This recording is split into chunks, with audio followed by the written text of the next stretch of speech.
Welcome back. Wonderful conversation with Vaval Ferrier with her new book, 28,000 Days, Make Yours Count. Very, very interesting book, and I encourage you to read the book as well. And I know that now the book is available. Everybody, they can purchase it wherever they want. Tell us more about where somebody can purchase the book and have the book signed by you as well. The book is available on Amazon. It's available at Barnes and Nobles. The book is, you can even download it on iBooks, Google Reads. It's everywhere, really. Let's go back to the chapters, right? Sure. Chapter 5, read, read, read. Did I say read? That's right. Do you think that we have a lack of readers out there, that people need to read more? You know, I can't speak for everyone else, but I will tell you that, you know, for many, many years, I read what I had to read, right? Yeah. I read books in college because I had to pass classes. I read books in law school because I had to do it also for my classes.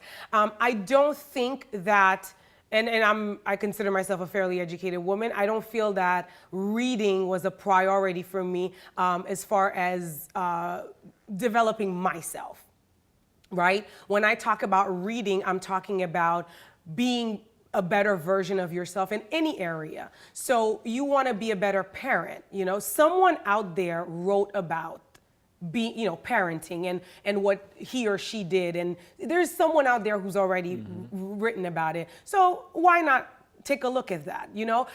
For myself, wealth building, living your best life, happiness, faith, those kinds of things I wanted more of. So I found them in books. I found the information I was looking for in books. So whatever it is that you want to do, and I talk also about a paradigm shift in the book, and you know, you can only draw from your database of knowledge, right? You act based on what you know. You can't act if you don't have the information to act differently, right? So if you want to do something differently in your life, you need the reference for it. And the reference is in a book. And you can, and I've become a huge reader because now everything is either on YouTube.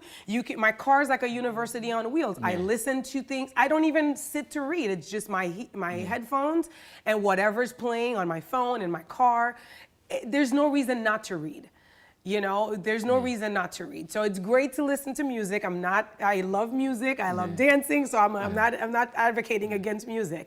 But if you're in your car and you have the option of listening to the radio for some music, or, you know, putting 15, 20 minutes of additional knowledge into you, then do that. Then do that.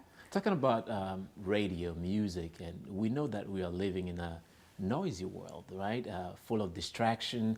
On chapter 6, you said daily quiet time is essential. Is that the foundation of your success? You feel that when you have that quiet time, you can have more inspirations to write a book, to defend a case, for example? You need time with yourself, because that's where your inner voice speaks to you. And that inner voice is God. We are all extension of source energy. No one will ever convince me differently. And it's in that communion, in that time of meditation, of just quiet, you know, that you can really allow things to come up for you. For me to figure out what my desires, what I wanted to do, for me to figure out that I wanted to speak and use my speaking skills. It was in quiet time. You know, I have my kickoff coming up on Sunday, and I visualized that moment starting 2.5 years ago. And so now the law of attraction does what? It just inched me to it, all the way to its fruition coming up. But it started with that time where I can think about, what do I want to do? What do I want to be? What do I want my life to be for? What did my life mean? What did it count for? And so when I started doing that soul searching, so to speak, these things got revealed to me. I didn't go to law school to speak. I didn't set out to be a writer. I had zero, you know, intentions to be a writer ever, you know. But once I got into this material, we come from Haiti, and I didn't have that. I never knew about this stuff. I was 30 years old before this came to me. And, our population, if you ask somebody to get you a glass of water, what do we say? Ba-moi ti de l'eau. Yeah. On ti manger. We put tea in front of everything piece of small. everything, yeah. You can't have abundance and this scarcity tea. So our speech, we need to know that what we're speaking is creating our reality. And so in that time, I was able to reflect on my conduct the day before, or, whatever. How did I act with my kids? Did I like the way I felt? Did I like the way I left them feeling? Do I want to change that? Can I change that? So you can't really do a self-analysis if you never have time with yourself. Yeah. True. You know what I mean? Nicely said. In the book, you have a chapter about God and the universe. Mm-hmm. Is it intentional? Why? Because I think that it seems to me that God and the universe many times are separate. They're spoken about separately. You have the metaphysical world that talks about the law of attraction and all of that stuff, and then you have the Bible, and it's almost like they don't mesh. Well, I grew up in an all-girl Catholic school in Haiti, so I did the confession and the up and down the church, all of that, and so I knew about God enough from my upbringing and whatnot. And then when I got into the work with The Secret and, paradigm shifts, and I'm listening to both and I'm kind of doing the balance, and I'm like, they all talk about the same thing.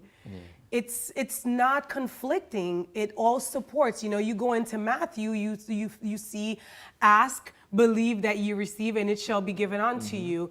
The law of attraction says, ask, believe, receive. It's the same thing, and if you just keep looking at both, they're the same. And God created an ever so supporting universe that you have command over.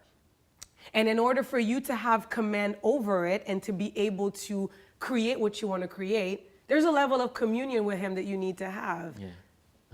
Well, my producer letting me know that we have more times, right? I want to dedicate that small section to ask you some other questions, even though it's part of the book as well, but more personal. Sure. Is it okay? Absolutely, rock and roll. Great. I wanted to know, what is your strength? What makes you strong? What is my strength? I don't think there's anything else that I can explain or I can give credit to for where I am and who I am and all that than God. God has continued to nudge me, even when I didn't really want much to do with Him. You know what I mean? That never ending, never stopping, come back to me. Certain things, just people coming into my life. Oh, Carol, you haven't gone to church in a while. You want to come with me? Just the constant calling me back. My strength has been God. This is not the Kara show. This is the God show.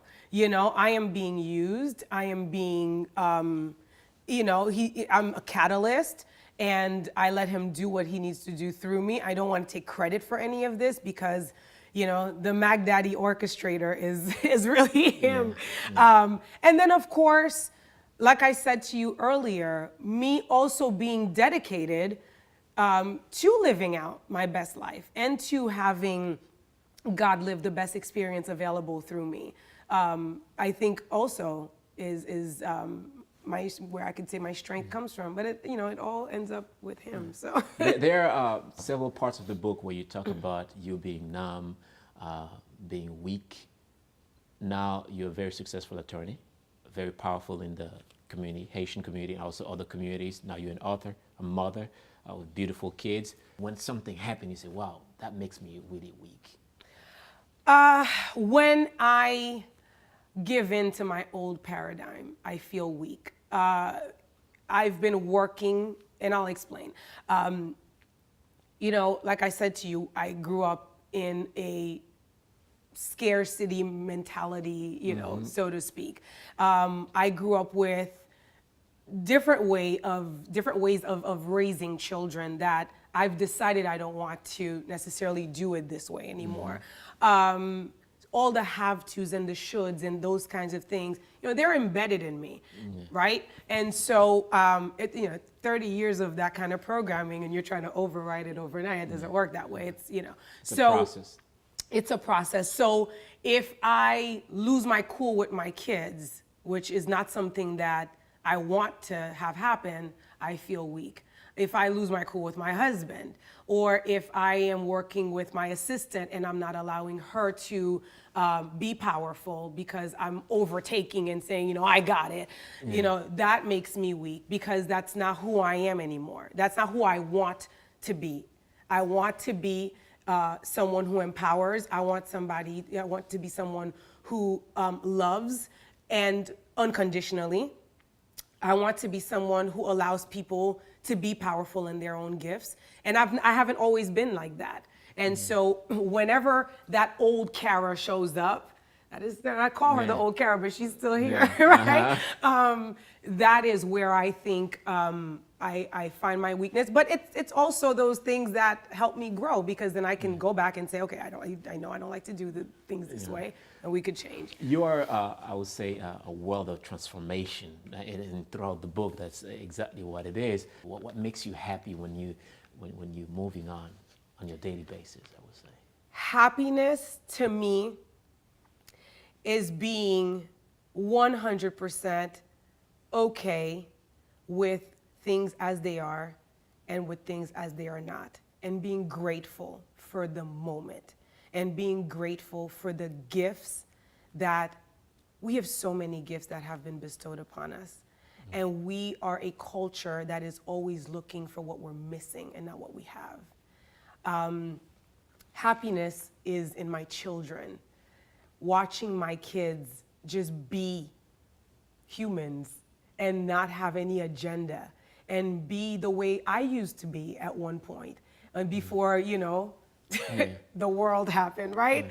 Happiness is my family. Happiness is the moment. Happiness is right here with you. Look at a gift that this is. I'm on set. I'm doing something that I love. And this happens so organically,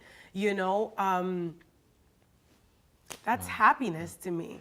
As a Haitian American attorney, to ask you about your lecture of the Haitian community of South Florida. What do you think about the community? I love this community. I think it's a community that is a resilient community. It's a community that's a fighting community. It's a community that doesn't get enough credit for how many amazing people are within this community. I think that there's so many of us that are great, but we're in the shadows. That is probably one of the things that I am going to fight to at least make a movement in a different direction, and make a dent in the stereotypes, make a dent in the lids that we put on ourselves as a community. The more I do this work, the more amazing Haitians in this community are attracted to my world, right? Because you attract what you are. And so the more I'm doing this, the more of that. And I'm like, we're awesome. Yes. We're so awesome. But yet, the stigmas that we still carry on our backs, misplaced stigmas, are there. And so I love this community. I love being Haitian. I'm a proud Haitian. Whenever I can speak Creole to someone, I'll go, I'll be somewhere, some Haitian person. I am not going to speak English with you, because we are from the same place, So love my community. Love Haiti. Can't wait to go there in June. After my talk, I'm taking a vacation with the kids. We're staying there. I have to say, you're a world full of positive energy, and thank you so much for being here, Kara, and success with your new book as well. Thank you. Thank you so much for being here once again. Thank you so much for having me. I really, really am grateful for this moment, for this very You deserve moment. it. Thank You you. deserve it. And thank you to you as well for watching. Remember to read the book, 28,000 Days, Make Yours Count. You can find it anywhere. My name is James Pierre. We'll see you next time.